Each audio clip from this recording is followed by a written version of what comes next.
दशैं नेपालीहरूको महान पर्व हो। यो पर्व असत्यमाथि सत्यको विजयको प्रतीकका रूपमा मनाइन्छ।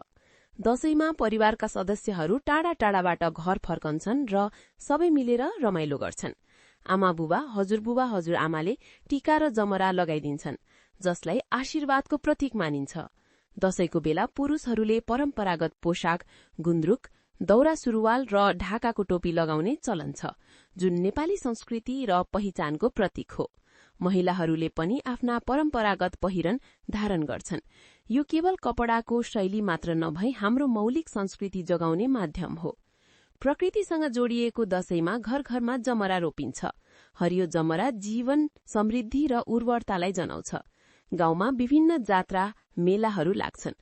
खसी, बोका, परेवा जस्ता पशुपक्षी बलि दिने परम्परा पनि कतिपय ठाउँमा अझै कायम छ।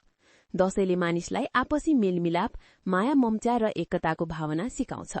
खेतबारी, आँगन र वातावरण सफा गर्ने चलनले पनि प्राकृतिक सौन्दर्यसँग जोडिएको संस्कार झल्काउँछ। यसरी दशैं केवल धार्मिक पर्व मात्र नभई नेपाली पहिचान, संस्कृतिको गौरव र प्रकृतिप्रतिको आस्था बोकेको